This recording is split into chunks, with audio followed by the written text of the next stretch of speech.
교양의 세계로 한 걸음, 교양톡톡. 안녕하세요, 호피디입니다. 안녕하세요. 공작가입니다. 네, 오늘은 총균세에 대해서 준비를 하셨죠? 네, 제러드 다이아몬드의 저작 총균세입니다. 네, 제레드 다이아몬드. 이름도 특이하고, 그 총균세라는 책은 저희가 많이 들어는 봤는데, 정작 읽어본 사람은 잘 없더라고요. 98년 필리처상 수상작이어서 많이들 알고 계실 거고요. 98년이면은 꽤 오래됐네요. 20년 정도 네, 된 딱 건데. 20년 전 네, 네, 수상작입니다. 네, 그러면은 이게 어떤 내용이죠? 이 제러드 다이아몬드가 UCLA 교수면서 생리학과 조류학, 진화 생물학 등 다양한 분야를 함께 해서 문명을 바라보는 학자입니다. 그래서 기존에 있었던 인종주의적이나 사회진화론적인 측면에서 보는 문명에서 벗어나서 이런 환경의 요인으로서 환경적 차이에서 문명 발전이 기인한다고 보는 그런 시각을 담고 있는 책입니다. 환경적 차이면은 어떤 환경을 얘기하는 건가요? 그러니까 기존에 있던 사회 진화론 같은 경우에는요, 이게 제국주의가 침략하던 시절의 논리였어요. 그러니까 우리가 보통 알고 있는 진화론 있잖아요. 그러니까 동물 중에서도 우등한 종이 살아남고 이런 부분들을 사회에 적용을 한 겁니다.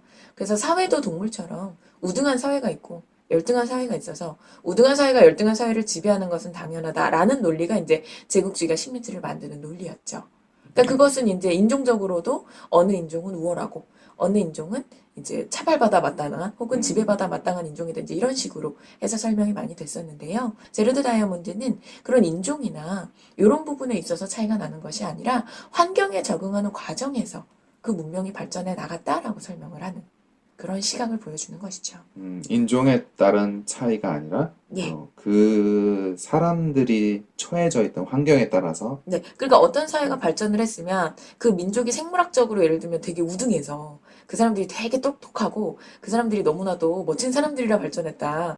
어느 지역이 굉장히 뭐 예를 들면 지금 살기 힘든 상황이다라고 했을 때 그 사람들이 뭐 예를 들면 생물학적으로 머리가 나쁘다거나 생물학적으로 뭐 못나서가 아니라는 거죠. 음, 환경과 이런 것의 이제 발전 차이에 따라서 네네. 환경에 적응하는 그 과정 차이에서 문화적 차이가 나타날 뿐이다라고 이제 볼 수 있는 겁니다. 그런 얘기군요. 많이 들었던 그런 거에 대한 어떤 반박? 이런 게 되겠네요. 네, 그렇습니다. 그래서 문명의 발전 과정에서 이 총과 균과 쇠가 굉장히 중요한 역할을 했고, 그것이 이제 환경의 차이 속에서 다른 양상을 보이는 걸 설명을 하는 건데요. 근데 이제 주의하실 건 이게 20년 전에 또 새롭게 나왔던 음, 시각이고요. 2017년에 데이비드 합이라는 사람이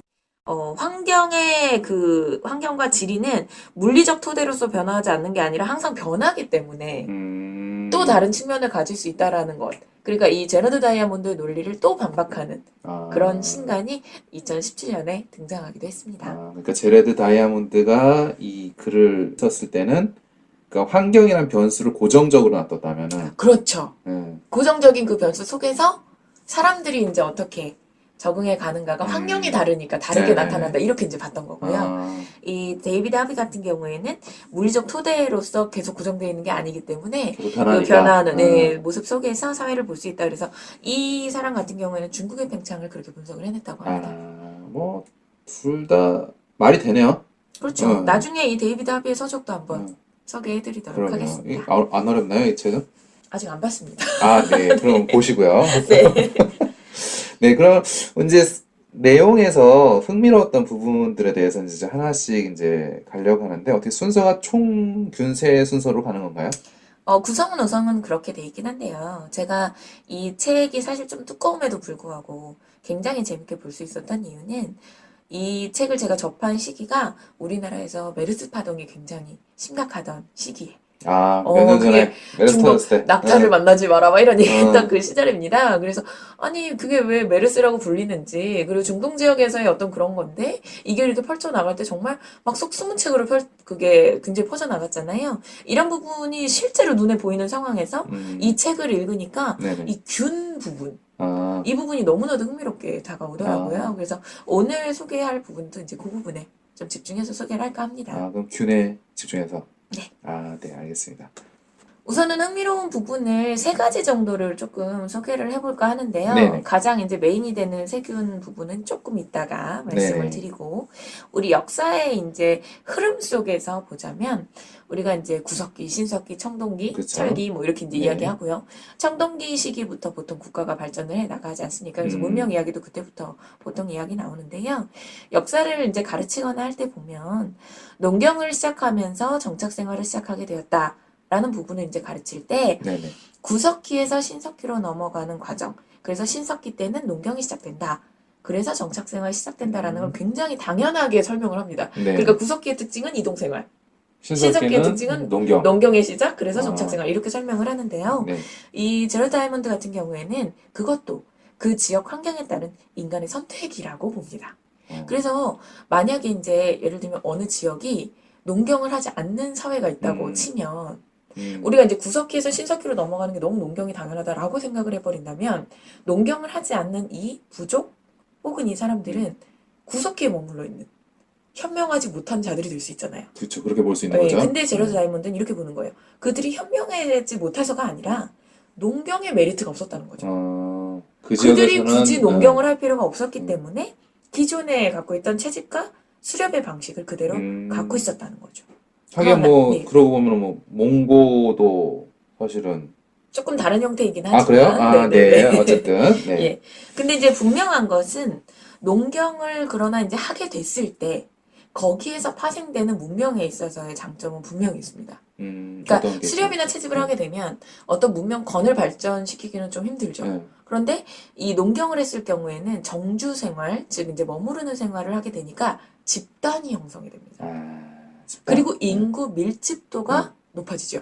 그러니까 그 음, 안에서 교류를 하면서 문명을 발전시킬 음. 가능성이 높아지는 것입니다. 아, 사람이 많아지니까. 예. 아, 그리고 이제 이런 생활을 하면서 또 문명을 발전을 시키는 데 있어서 여러 가지 다양한 품종들 이런 것도 영향을 끼칠 텐데요. 왜냐면 품종 어떤 거 말씀하시는 그러니까 거죠? 예를 들면 어느 지역에 사람도 이제 적고 네. 작물도 이제 하나만 네, 예를 들면 네. 거의 나타나는 지역의 작은 어, 섬이라면 네. 거기에서 뭔가 사실 문명이라고 말을 할 수 있을 만한 다양한 자극을 통해서 새로운 음. 것들이 자꾸 발전되지 않습니까? 그 아, 부분이 이제 가능성이 적어진다는 거죠.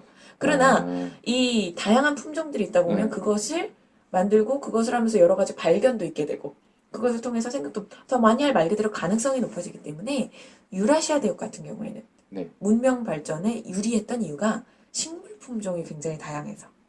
아, 그리고 야생 먹거리들을 네네. 내가 작물화하는 것, 음. 가축화하는 것에 유리했던 측면들이.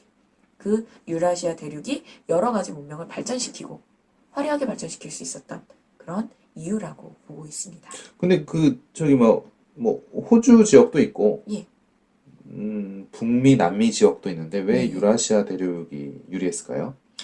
그거는 제가 원래 세 번째 말씀드리려고 아, 했던 그래요? 거였는데 아, 지금 질문이 나와서 바로 네, 말씀을 네. 드릴게요.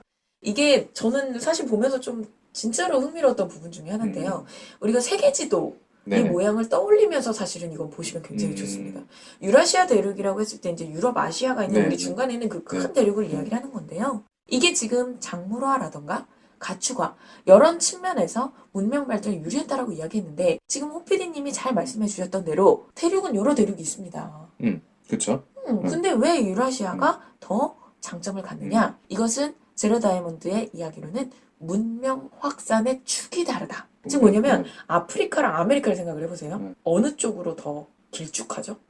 밑으로, 아래쪽으로 네. 길쭉합니다. 위아래로 더 길죠? 그렇죠. 근데 유라시아 대륙은 옆으로 더 길죠? 양옆으로 깁니다. 그게 문명 확산에 더 유리하다는 얘기입니다. 어떤 측면에서 유리한 거예요? 예를 들면 어떤 작물을 네, 심는다라고 할 때 세로 네, 네, 축으로는 네. 그 작물이 다 달라질 수밖에 없죠. 왜냐면 기온이 다르니까요. 그치. 근데 가로축을 네, 생각해 보세요. 맞아요. 가로축은 기온이 같다라고 하면 그것이 옆으로 옆으로 가는구나. 퍼져나가는 거에는 문제가 아, 없는 네네. 거죠. 네네. 동물도 마찬가지입니다. 아, 동물도 동물도, 그래요? 그게? 동물도, 아니, 이 지역에서 잘 네, 자라거나, 네. 이 지역에서 이제 가축화를 시킬 수 음, 있는 동물이 있을 수 있는데, 음. 걔가 예를 들면 너무 추운 지역에서 살지 못할 수도 있잖아요. 하긴 뭐 사자가, 그죠? 그치. 너무 아프리카에 있는 이쪽으로 갈 수는 사자가 위로 갈 수는 없으니까요. 없으니까, 네네. 그런데 옆으로 갈 수 있잖아요. 그쵸. 그죠? 네. 그러니까 그 측면인 거죠. 그래서 음, 세로축은 환경적 요인이 다르기 때문에 이 어떤 야생 작물을 내가 키우는 작물로, 말 그대로 네네. 작물로 만드는 거나 네. 아니면 야생 동물을 가축으로 만드는 이런 것들이 빠르게 퍼지기가 힘들다는 거예요. 아, 그러나 유라시아 네. 대륙은 가로축이기 때문에 이런 것들을 확산. 옆에 가서 야 너도 이거 키워볼래? 나도 이거 좋은 것 같은데 한번 키워볼까가 된다는 얘기죠. 위아래로는 안 되는데 옆으로는 예, 되니까. 그렇기 때문에 굉장히 유라시아가 문명 발전에 유리한 환경이었다고 이야기하는 겁니다. 그렇구나. 네, 그래서 유라시아에서는 이제 문명 발전이 좀 유리했었다. 예. 네. 그러니까 이제 그거를 옛날에 네. 인종주의적으로 이제 본다라고 봤는데, 하면 예. 유럽 사람들이 뛰어나서 어, 유럽 사람들이 너무 잘나서 어, 아프리카 사람들 혹은 아메리카 사람들에 비해서 음, 발전했다가 아니라는 거예요. 음, 그게 포인트입니다. 그냥 걔네들이 살던 곳이 그랬기 환경이 때문에 유리했기 때문에. 유리했다.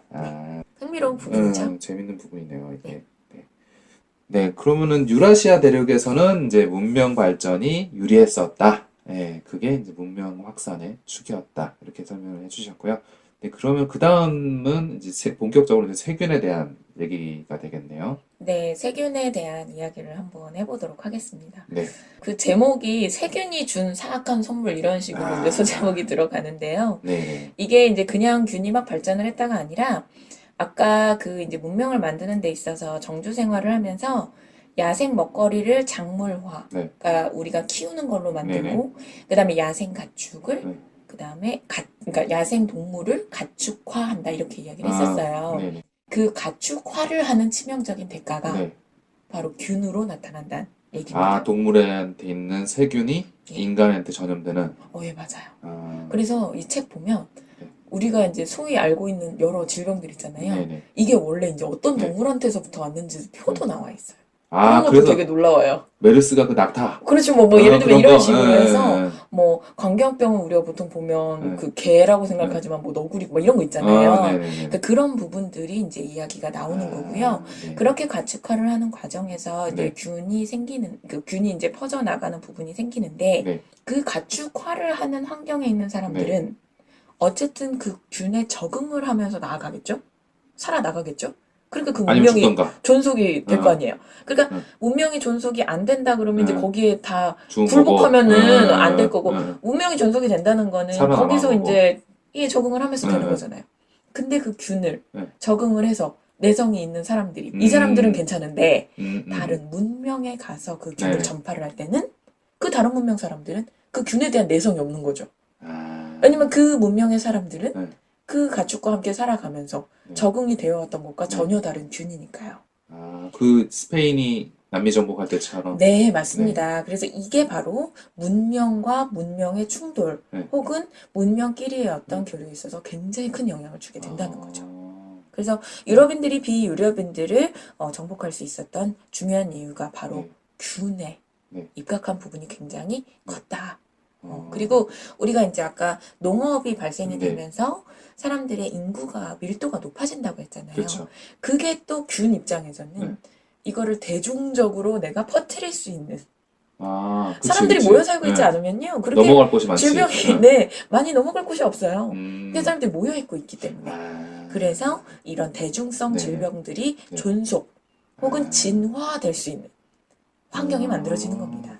그럼 이제 옆으로 넓은 지역에서 더더구나 그렇죠. 맞아요. 바글바글 모여 있으면 맞아요. 그러니까 이제 여러 좋다. 가지 균들이 여러 가지들로 진화하면서 그리고 사람들도 또 그 속에서 적응해서 살아가면서 이게 이제 새로운 형태로 계속 네. 물리적으로 발전하게 되는 거죠. 아, 그 과정을 조금 네. 정리해서 설명을 드리면요. 네. 가축을 사육하고 가축화시킨 이제 동물로부터 균이 네네. 자신들 나름대로 진화합니다. 그러니까 세균의 입장에서 지금 얘기하는 겁니다. 세균 입장에서. 세균이 그러니까 원래 이제 동물에서 네. 내가 이제 살고 네. 있었을 거잖아요. 근데 이제 이 동물이 사육되는 동물이 이제 되는 거잖아요. 그러니까 그 안에서 이제 내가 어떻게 살아남을까 이걸 생각을 하는 거예요. 예, 그래서 그렇게 살아남으면서 인간들에게도 퍼지는 거죠. 그럴 때 이 가축화를 시키면서 살아가고 있던 인간의 문명은 그 안에서 희생이 분명히 됩니다. 그치. 왜냐면 세균이 이제 왔으니까. 그렇죠. 그렇지만 그 안에서 그걸 이겨낼 방법, 우리가 이제 보통 항체라고 표현하는 것들을 찾아내게 됩니다. 그래서 그것을 통해서 이제 굉장히 잘 이겨내면서 살아가는데요. 문제는 그 균이 처음 들어가는 사회에서는 균 입장에서 신천지지. 그거는. 새로운 숙주다! 이렇게 되는 거예요. 그치. 너무 반가워하면서 응. 활발한 감염이 확 이루어지는 거죠. 어... 그렇게 되니까 유럽이 남미에 들어갔을 때 응. 남미 사람들은 하는 사이에 그치. 유럽의 그 유럽인들이 어, 유럽인들한텐 괜찮았던 응. 그 균들이 응. 새로운 자신들이 이제 아. 밥이 될 수 있는 숙주를 발견을 한 거예요. 그래서 이제 확 퍼지게 되면서 엄청나게 많이 이제 사람들을 희생을 시키고 그러면 그 이제 숙주를 그러니까 균을 가지고 들어왔던 유럽인들 입장에서는 너무나도 정복이 쉬웠겠죠. 그러면은 반대로 유럽 사람들이 남미에 처음 갔을 때 그 사람들은 또 그 동네에만 있었던 균에 노출되면은 반대로 이제 맞아요. 그런 약해질 수 부분들도. 있잖아요. 네, 맞습니다. 그래서 그렇게 균을 주고 받으면서 문명 사회에서 또 인간들이 적응하는 측면도 생기게 되죠. 그리고 이제 또 하나 균과 관련해서 그 마지막으로 조금 흥미있었던 부분을 소개를 시켜드리면 우리가 보통 질병을 이야기할 때 네. 조금 무섭기도 하고 자극적이기도 해서 치사율 이야기를 많이 그쵸. 합니다. 그래서 치사율이 굉장히 높은 질병이 문명적으로도 큰 영향을 줄 것이다 이렇게 생각을 하거든요. 왜냐면 걸리면 죽으니까. 그러니까. 근데 대표적인 게 이제 아프리카에서 에볼라 같은 거. 여기 에볼라 같은 거. 막 퍼지면은 막 난리를 치잖아. 거의 막 사람들이 막 되게 두려워하면서 막 그러지 않습니까? 그런데 실제로 문명에 영향을 많이 끼쳤던 균을 보면 사실은 치사율이 높은 균보다는 치사율은 낮지만 전염성이 강한 대중성 질환. 이게 공기전염 이런 애들. 문명에는 더 큰 영향을 주게 되는 거죠. 왜냐면 치사율이 높다는 건 그만큼 숙주도 죽습니다, 정말.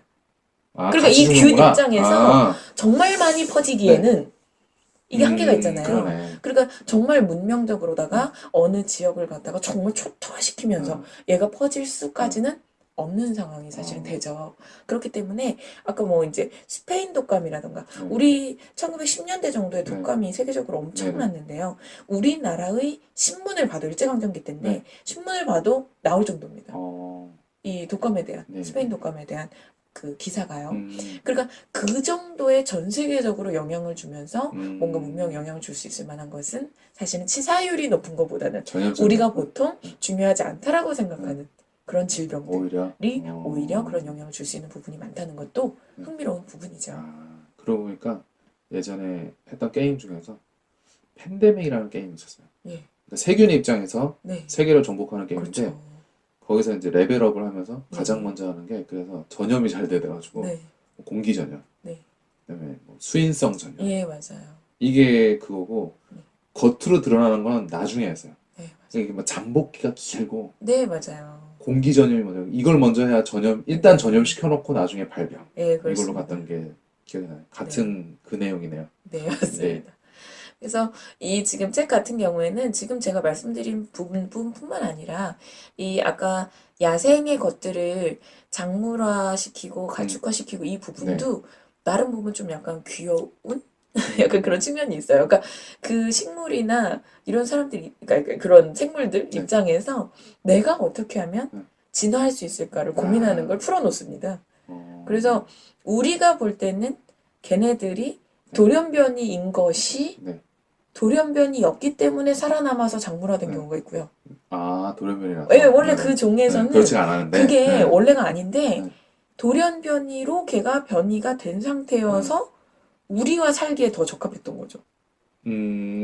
그래서 작물화되면서는 오히려 돌연변이가 된 아이가 살아남는 그런 케이스가 있고요. 이런 것들 하나하나가 굉장히 새롭고 재미있게 읽을 수 있는 부분들이 많이 있습니다. 그런 세부적인 내용들은 책으로 확인을 하시면 좋겠습니다. 알겠습니다. 그러면은 이제 주요 내용은 정리가 좀 된 건가요, 이게? 예, 주요 내용 중에 소개시켜 드리고 싶은 내용들은 말씀을 다 드렸고요. 그냥 이 책을 보면서 이제 제가 느낀 점이자 역사나 이제 문명에 관심을 가진 사람 입장에서 조금 여러분들께도 말씀을 드리고 싶은 거는 그러니까 이게 어쨌든 뭐 한계도 있겠지만 긍정적인 부분은요.